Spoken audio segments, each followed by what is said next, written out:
Welcome to Ask the Expert. My name's Ann McClure, and I'm a residential realtor with McInerney Associates. I am licensed and work by referral in close-in Northern Virginia and Montgomery County, Maryland, and some of the other suburbs in the area. I've got partners across the river in DC, and we are here for Ask the Expert. And we have a really special guest with us today, my friend and actually a client, Thomas Crawley. And we'll hear more about Thomas here in a second. So Ask the Expert, for those of you who have joined us before, we're so happy you're here. And if you've never joined us before, we try to bring very good local experts a couple times a month in to talk to us about house and home related topics. And this topic today is you can grow it, home gardening with optimism and confidence. And we're gonna ask our guest, Thomas Crawley, who is an academically trained, we struggled with this a little bit, an academically trained professional gardener. So Thomas works for a large local botanic garden, and he's a very, very skilled gardener. He's skilled at garden design, urban gardening, and growing food in all 4 seasons, among other things. He has many certificates. We just pulled a few to share with you. So he's got a lot of talents in the field, and he's got an optimism for gardening that's catchy and enthusiastic. And we have found that more and more people are gardening since the pandemic. It seems to be a hobby for some. People are more interested in growing food or enjoying their space or creating outdoor spaces that are like another room of their property, but happen to be outdoors. And so gardens are taking on all kinds of meaning to people. And Thomas, we're just so thrilled that you agreed to come join us today. Thank you. I'm happy to be here.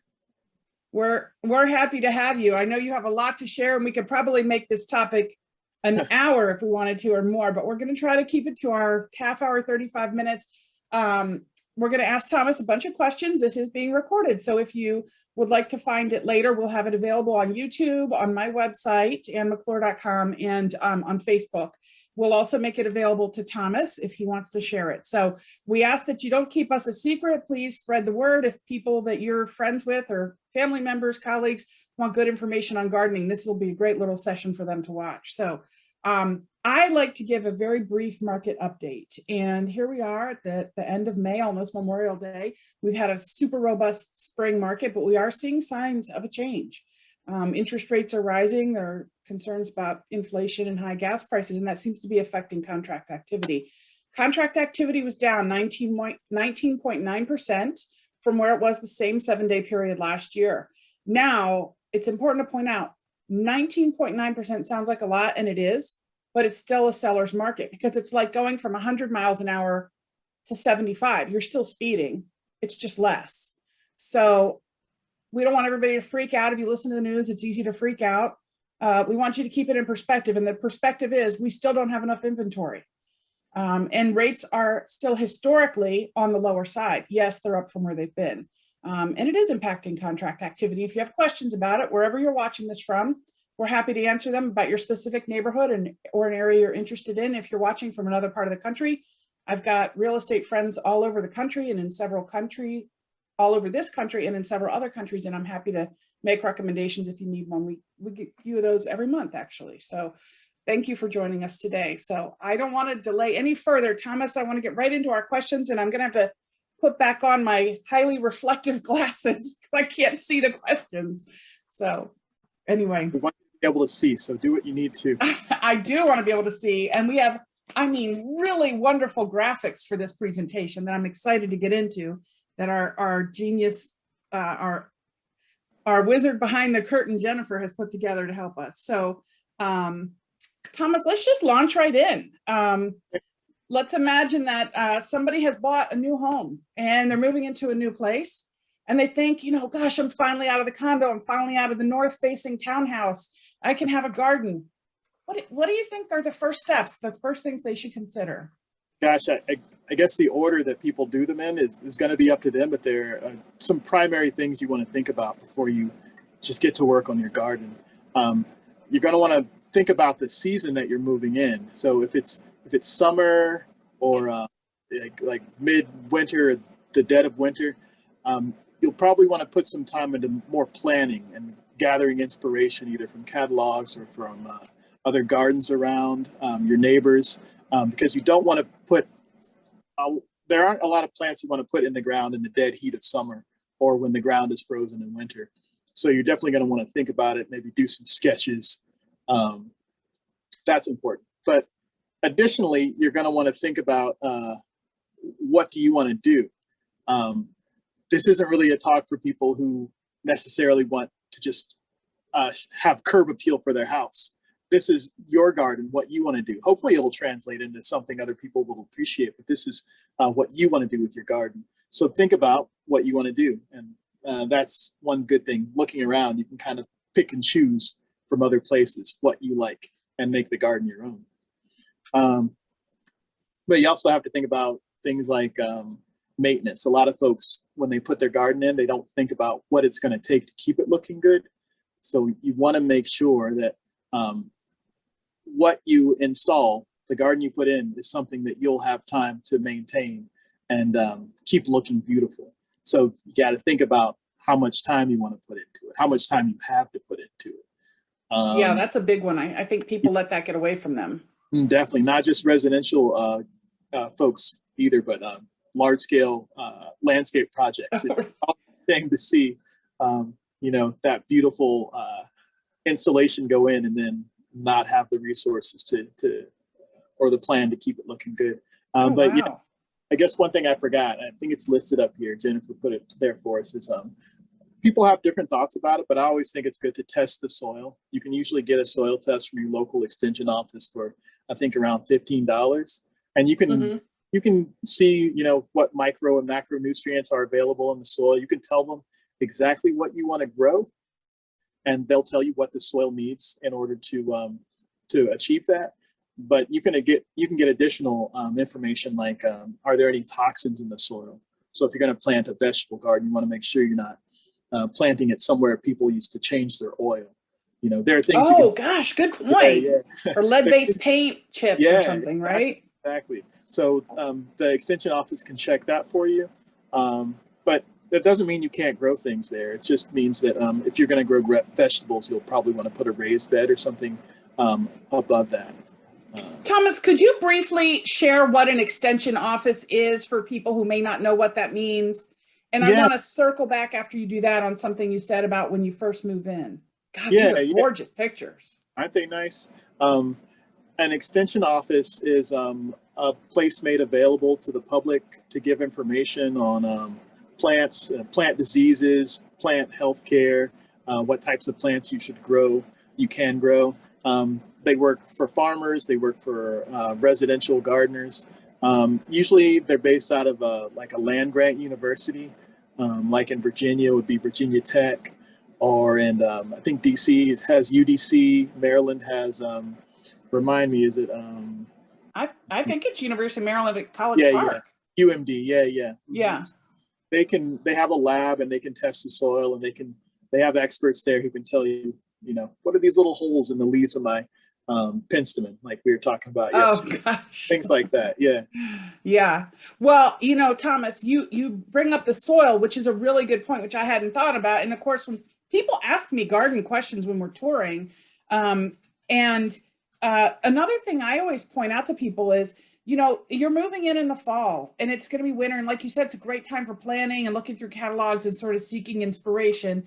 But it's also nice to go through some of the seasons at the house and see what you have, right? Because a lot of plants are asleep starting, I don't know what, November-ish in our area, December. Yeah. And they don't poke their heads out of the ground till March, April, May, maybe. Yeah, exactly. So it's nice to know what you have before you go tearing into it. Oh, for sure. Yeah, that's something I didn't think about, but you're exactly right. Yeah.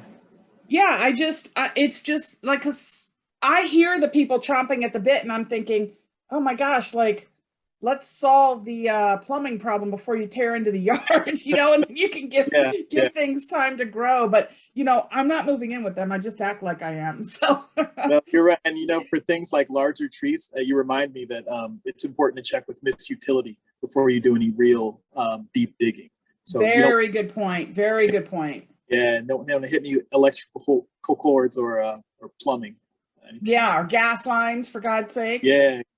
So, excuse me, the soil question, the soil issue you raised, I really love the idea of testing. Are there things that people can do to improve their soil if they find out that it needs to be, some changes need to be made, that maybe some lesser expensive solutions? I mean, I've seen people do everything from composting to saving eggshells, but I don't know what's legit. So, Yeah.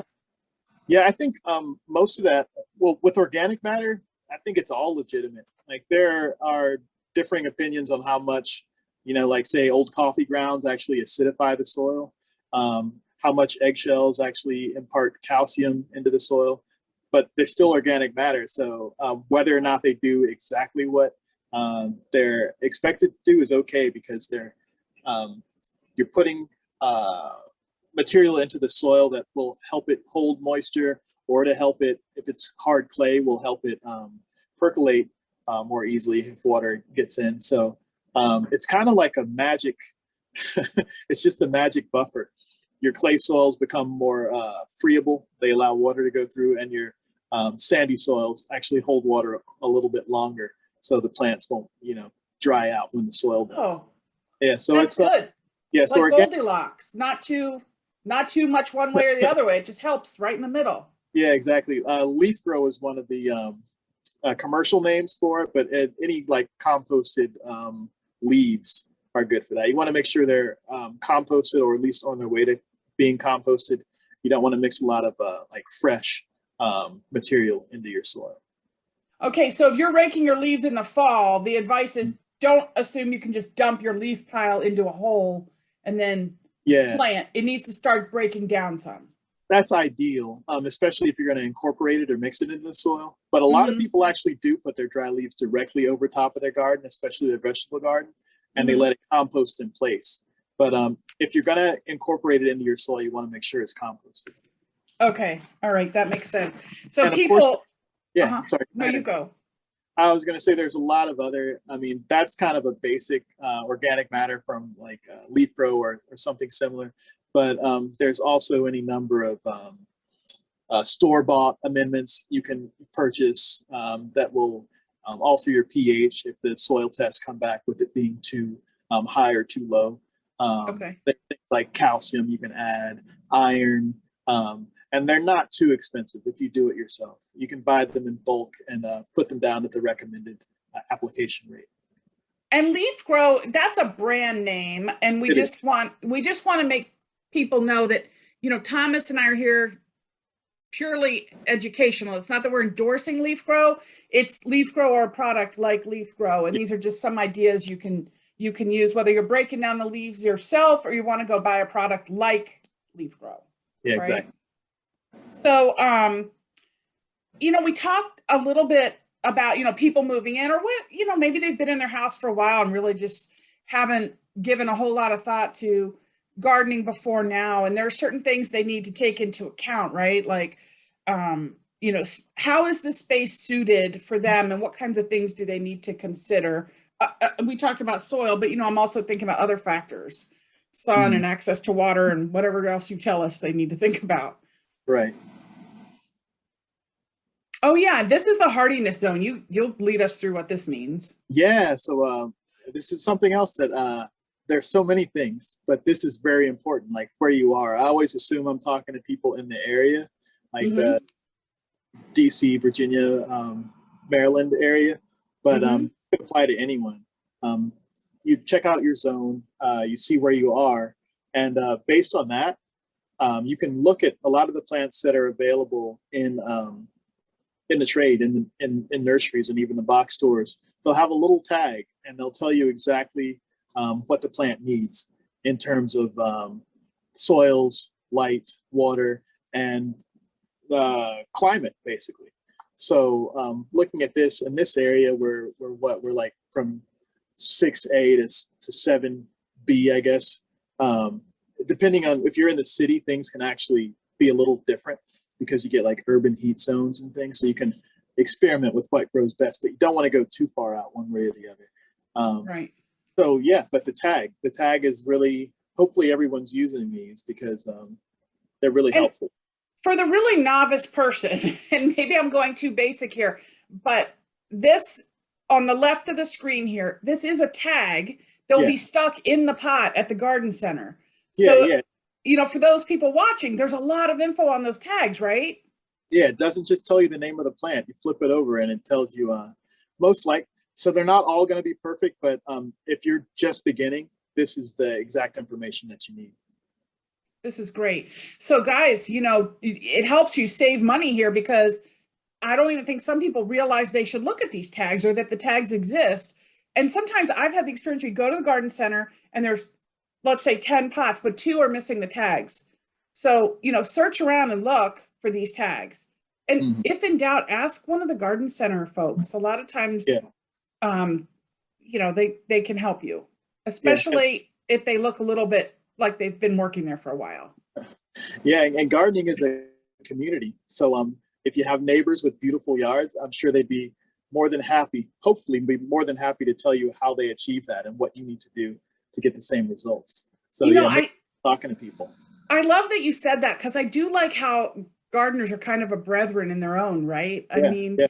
it's interesting how people want to help each other. And I had somebody come here recently and ask if they could have some lamb's ears, and Yeah. we're trading lamb's ears for Right. sedum. Oh, fantastic. Yeah. It, So it's anyway, I funny. thought, We huh? have a tendency to be, I think gardeners, a lot of them have a tendency to be kind of misanthropes, Yeah. maybe cantankerous, but as soon as we meet another gardener, it's like all that goes away. And it's like, oh, hey, where are you from? What are you growing? It is. It's funny. It's like it melts that tough exterior, doesn't it?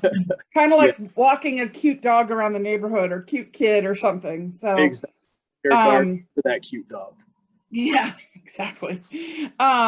So you gave us the information about adding organic matter, and soils you said should be at least 5% organic, right? Yeah, yeah. Even, I mean, I guess as much as 10 isn't even awful. You don't want to grow in 100% composted leaves, but yeah, 5% is usually like a target that you want to hit, somewhere between 5 and 10%. And that seems so achievable. I mean, am I Yeah, yeah. wrong? Is that harder than it? No, Yeah. it shouldn't be a problem. And I got to say, with building soils and like if you're starting your garden from scratch, it could be as long as 3 years before you see optimal results, but you should start seeing results, incremental small results immediately. But patience is an important part of gardening. So that 3 years to build your soils and for your plants, if you're planting seed or plugs to get healthy, is what you should be aiming for. Okay, good. So I guess going back to your soil testing, you could even do before, you could test before you do anything, improve your soil, and you Oh can yeah, continue to test and yeah, just, yeah, definitely. yeah. Because also Um, the test will show like what sort of biological activities going on in your soil too, and that's something you want. You want good bacteria, good fungus. You want a nice community in your soil to help your plants grow. a nice community. Don't we all want a nice community, Thomas? Yes. All right. So, I always think about like resources because gardens can bring a lot of joy. They can provide food, they can provide family activity, they can provide almost like meditative time, communing with nature. And I don't mean to sound too woo-woo, but there's something nice about getting your hands in the soil and de-stressing a little. Yeah. They can be expensive too, and they can take a lot of time. And you mentioned earlier, even the big commercial guys sometimes screw up and don't allocate the right amount of resources when they do a big installation. So, breaking down gardening projects is probably the way to go, right? I mean, do you go like area by area in the yard? Jennifer showed us some beautiful pictures earlier. That's probably years of work to get it looking like that, right? Yeah, it can be. I think I like to start with the infrastructure or like the bigger woody plants that I'm going to have in the yard or in the area. That way I know if I'm going to be creating more shade, I know where it's going to be. These plants will provide structure during the winter. You'll still have something to see when the perennials go dormant and the annuals, it's time for those to come out. So yeah, first you want to put those in. And I mean, you can do the stuff all at once, but if you are thinking about expense, I think that's where I would start. And then that will determine where you put the other things, the more herbaceous plants. Yeah. Okay. So these are some cost saving tips. And I like the image, particularly under the seed packets. And you can talk about all this with us, but I love that you taught me the term whips. But could you talk about what's on the screen here for a minute and help, with Yeah. some cost saving tips? Yeah, some things I do. I tend to be kind of stingy when it comes to gardening. So one thing I'd like to do, we talked about this the other day, is just sowing seed in the garden, like perennial seeds and sometimes self-seeding annuals, and seeing what grows well, seeing what gets established in the garden. And then I know for an inexpensive $2 or $3 pack of seed, I can figure out what plants are going to do well in my yard. Also, there are organizations you can buy like little whips from, or small seedling trees. And if you don't mind waiting a few years, I have a beautiful redbud in my backyard that just looked like a twig. Maybe, I think it was 4 or 5 years ago. It's amazing how quickly these small trees will get established and grow, as opposed to buying a larger tree, putting it in the ground, having to keep it watered, and having it get adjusted to the big move and having its roots disturbed. So there's something to be said for seed and small plants. An excellent cost-saving measure and something that will help build your gardening community is trading, like you said, trading plants with your neighbors. A lot of perennials, they continue to grow, and you can actually dig them up and split them, like irises, heuchera. There's lots of plants you can dig up, split, put them back in the ground, basically have the 2 similarly sized plants within a couple of years. Ornamental grasses are great for that too. The city, I know a lot of places like Arlington, Montgomery County, they make organic matter available to residents. So sometimes they have some weed seeds in them, so you have to be diligent about looking out for that. But if you're not if you don't need super pristine materials, then they have that available to you. And other organizations like, Arlington County and Montgomery County, I think they also give away trees during the fall. I know Arlington does. I think Montgomery County might too. I think you're right, because there's a whole tree program. Yeah, or at least they offer a voucher to save you money on trees that you buy at the nursery.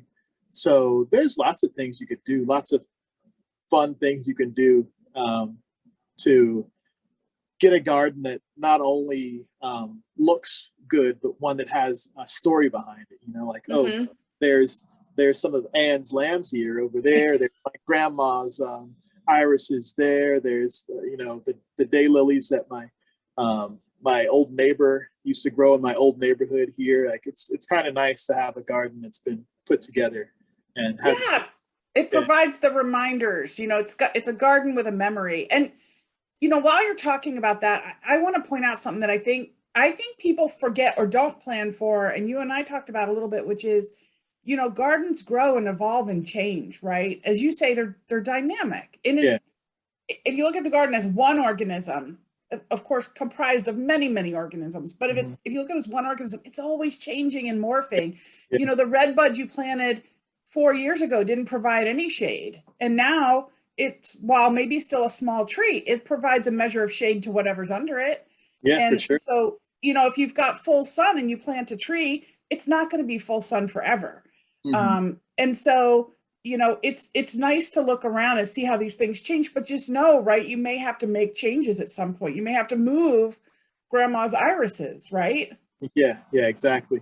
It's nice to see it's called succession in nature, like when one plant starts to grow or one organism replaces another. It's like it naturally occurs. And that's why you want to be careful about where you place your trees and other woody shrubs. You don't want to move those too much. But your perennials, you'll want to put them where they make sense. But at some point, your garden, your sunny, direct sun garden might become a shade garden. And that's just going to be moving some things around. And so I guess if people have questions too, or they see a plant starting to struggle, remember, you've got these extension offices you can tap into. that are Yes. filled with master gardeners and people like you that are just full of knowledge and can look things up and look at pictures and so on, right? Yeah, there are lots of people who are willing to give you their 2 cents. They just have to reach out and talk to us. It's great. Okay. So, what about, it's kind of it's kind of a, I think of how my mom, who was actually a kind and gentle person in many ways, Yeah. used to intentionally swerve toward the squirrels. And I'd be like, Mom, what are you doing?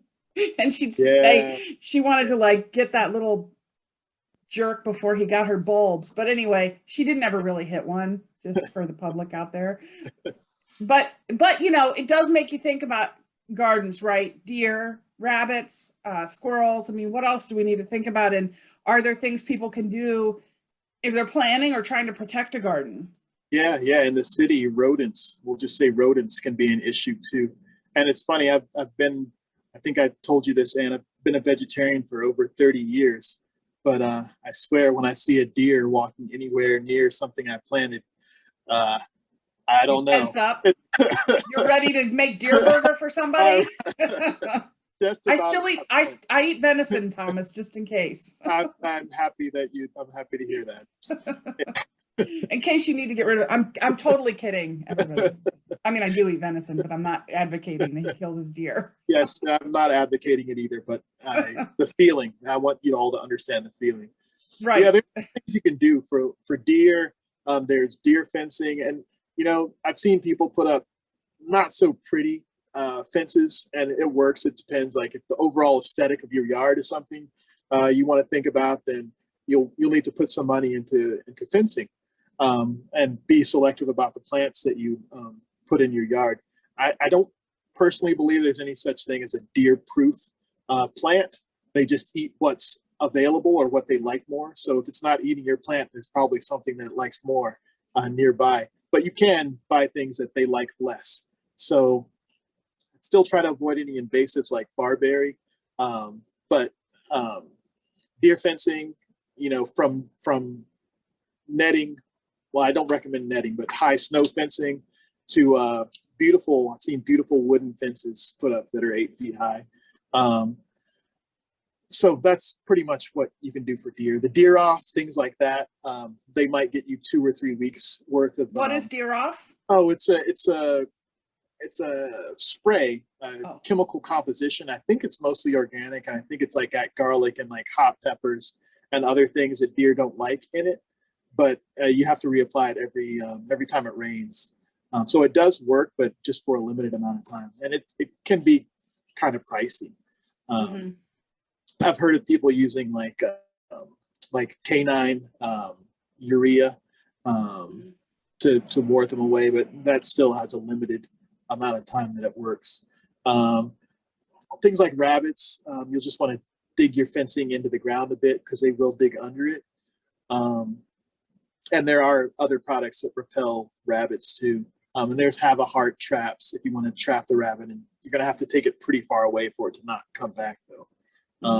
Squirrels, there's so many squirrels in my area that we've kind of just come to an agreement. As long as they don't take more than 10%, then we're good. 10%, that's not, they pretty much clean out my apple tree. But that's my sacrifice. They leave me the strawberries. Oh, so it's 10% of your overall garden, not 10% of each thing. Gotcha. Yeah, my original thought was 10% of each crop, but it looks like they're like, oh, we'll take the apples. You can have the rest. We'll take 100% of these. They must be good apples. Yeah. But that's, I don't know, just being diligent about like working in your garden. If it's somewhere you frequent, then they'll be less likely to get comfortable there. I have a coworker who hangs like CDs and like what are they like pie tins? They kind of blow around and spin around, and they reflect light. Kind of freaks them out. So yeah, bang against each other. Yeah, there's lots of stuff on YouTube. Lots of stuff you can try. It's funny, like each area's rodents and urban wildlife, they all seem like they have their own things that they don't like. So it's probably going to take some figuring out. And talk to your neighbors. It's a funny phrase, isn't it? Urban wildlife. Yeah, Think about it. They're there. Like there's a burgeoning ecosystem within any city. Animals, plants, Yeah, nature will find a way. Life will find a way. Let's talk a little bit about for the novice gardener, maybe somebody a little intimidated by gardening. Mhm. You and I had talked some about, cool weather crops and easy Yeah. to grow crops and summer crops and so on. But if you could elaborate, I think this would be really good info for the beginning gardener.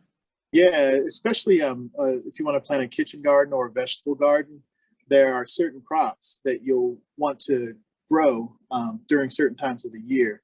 A lot of folks just want to grow their tomatoes in the summer, and that's fine. But if you like the idea of growing more than just that one summer crop, you can really grow year round. You'd want to start out the spring, early spring, with something like lettuce, any members of the cabbage family, which includes kale, collards, the Brussels sprouts we talked about yesterday, bok choy. All those, they enjoy cool weather. And most everything. Oh, also, I usually start with carrots and fennels and parsley and all the members of the carrot family. Those and the cooler weather too.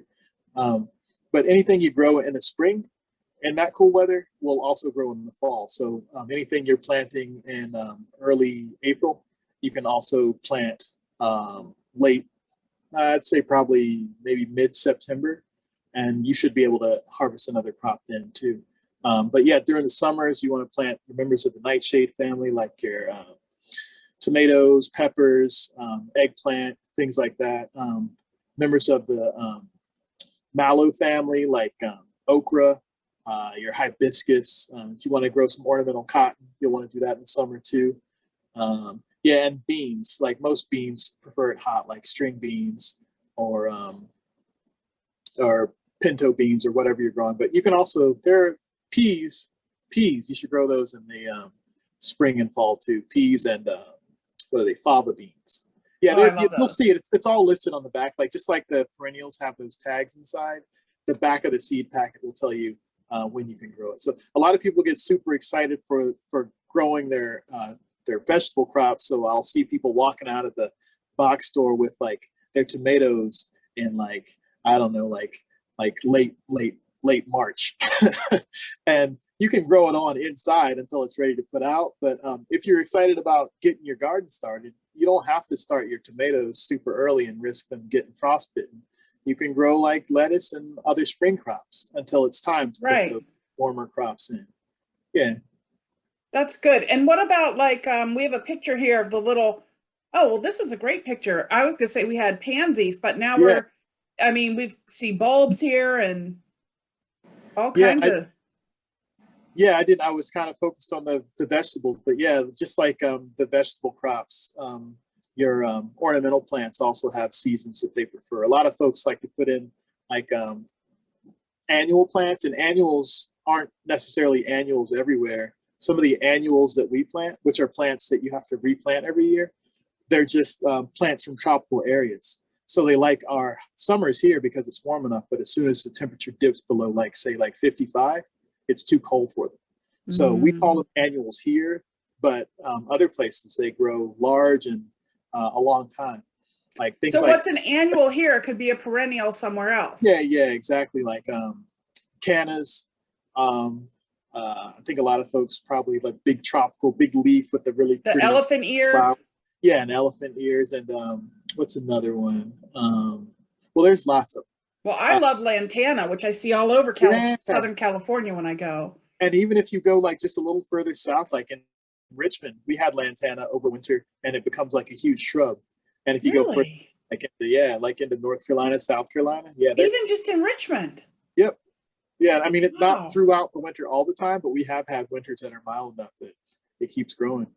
I used to Well, work. maybe one of those, what did you call it? Not urban heat island, or what did you call Yeah, it? yeah, huh? Yeah, urban Who heat. knows? Maybe parts of, DC that hold heat a little better might Yeah, yeah. be able to do that. That's I neat. actually have. There's an area near where I work. There's a steam pipe, and we had lantana.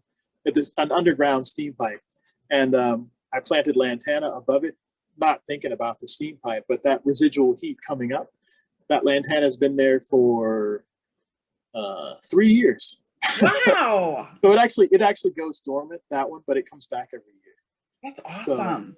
Yeah, it works. It's funny. You can experiment with microclimates in your yard. Like if there's a wall that's protected from the wind, like cold winds coming up, Like a or south facing yeah, area. exactly. Like and a wall like that would actually absorb heat during the day and put off some residual heat at night. So you might be able to grow some things like oleander or some cactuses that might be okay there. Neat. Yeah, through the winter. Yeah. You know, something I like about these pictures that Jennifer put together for us is there's some vertical growing here, like the wooden boxes Yeah. and also container gardening. Because I think sometimes people feel like, oh, I have a condo balcony or Mhm. I have a little townhouse. What can I do? But I mean, look at these crops of peppers Yeah. and just a little raised bed. You could certainly fit in a townhouse. And lettuce is growing, looks like on steps or a patio in a container. So, I mean, Yeah. Yeah. do you find that space has to be maybe as big of an obstacle as people think? Or, I mean, You just have to change your idea about what you want. If you want to grow, um, a peach tree, maybe not saying you couldn't on your balcony, but you'll just have to adjust what you plant. There's lots of things you can grow, and you just have to look into it and think about it. And watering becomes an issue when you're in a container because you are the sole. Well, I guess some rain could fall there, but you really have to monitor the water in your pots. Make sure there's not too much or too little. I like to let my containers dry out before I water them again, but that will change based on the plant. But most of your plants, yeah, you want them to dry a little bit before you water them again. and I guess if you're gardening in containers, since the roots can't stretch out into the soil and find what they need, they're going to be more dependent on good quality soil and fertilizer from you, or Yeah, how do you make sure they get what they need aside from water, which you've mentioned? yeah, no, you're right. Regular fertilization is important, and I'll say again, it's according to the plant. You don't want to give each different plant, the same amount. You can find that information pretty readily on the internet, or if you have the tag that came with your plant, it might actually provide some information on that too. But I usually use a really low nitrogen fertilizer, even in my potted plants, and it seems to be you just want to add it when they're actively growing. There's no point in doing it when they're dormant. So But you and said a low nitrogen fertilizer? that's what I use, just an organic low nitrogen fertilizer. There's no reason to pump like all this fertilizer that's going to make all the foliage, super dark green and super big, because sometimes structurally those plants that get pumped with nitrogen and grow really fast, they're not as structurally sound because they're Oh, interesting. yeah. So I mean, All these things to think about. yeah, I mean, it's fun. Um, My dad loves using fertilizer, and his plants are big and green, and it's fine if that's yeah. what you do, but you don't need to.